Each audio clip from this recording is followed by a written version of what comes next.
Long ago, in the year 776 before Christ, the very first Olympic Games were held in the sacred valley of Olympia.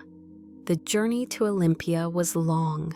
People came from every part of Greece, from Athens, from Sparta, from Corinth, from tiny villages hidden in the mountains, and from islands far across the sea. They walked along dusty roads, they sailed in small wooden boats, and they rode in carts pulled by oxen.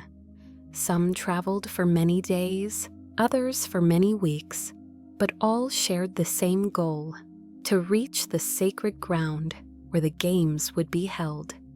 The road was filled with travelers. Merchants carried baskets of olives and figs. Families brought blankets and clay jars of water. Priests in white robes walked slowly, chanting prayers as they went. Young men carried their training gear, eager to compete. And children followed their parents, wide-eyed, curious about the great event that awaited them. The land around Olympia was beautiful.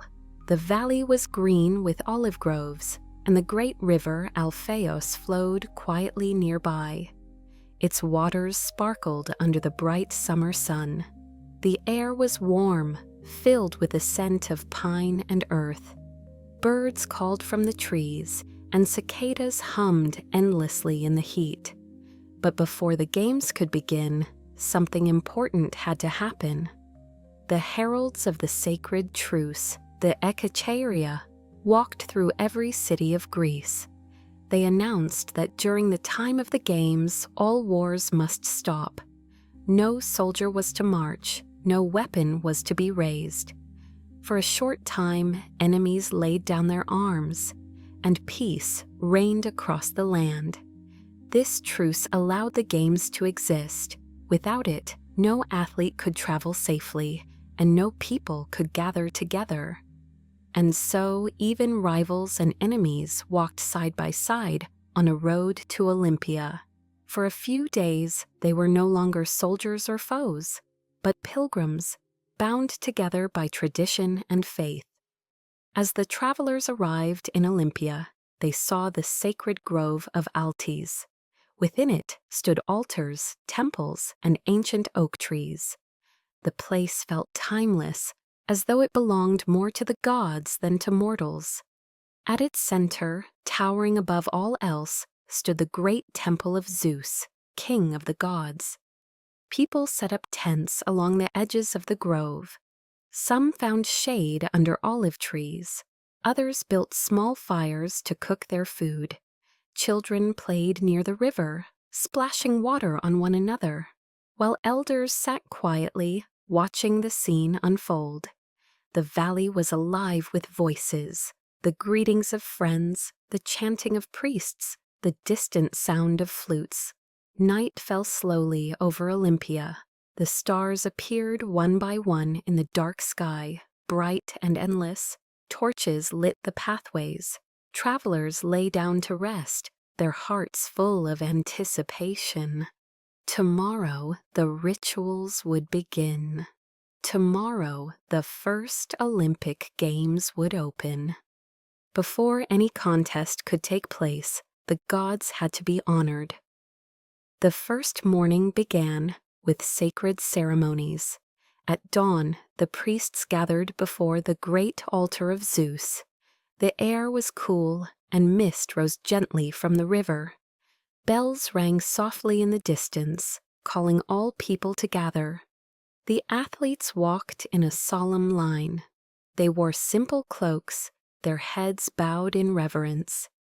As they reached the altar, they removed their cloaks and stood in silence.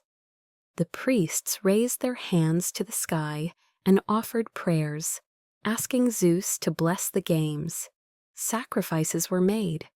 A white bull was brought forward, its horns decorated with ribbons of gold. The priests poured wine over its head, and grain was sprinkled upon its back. Then the fire was lit, and the smoke rose upward, curling into the sky. People watched in silence, believing that the gods themselves received the offering. After the sacrifice, the athletes swore an oath. They raised their right hands before the statue of Zeus and promised to compete with honor, to respect the rules, and to seek victory only through strength and skill.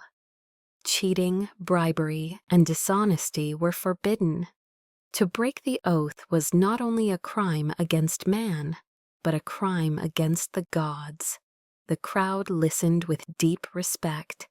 Parents held their children close, whispering the importance of the words.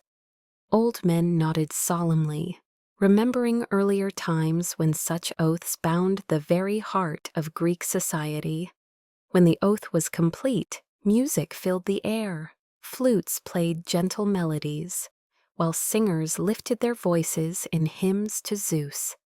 Flowers were scattered along the pathways, and garlands were hung on the doors of the temples.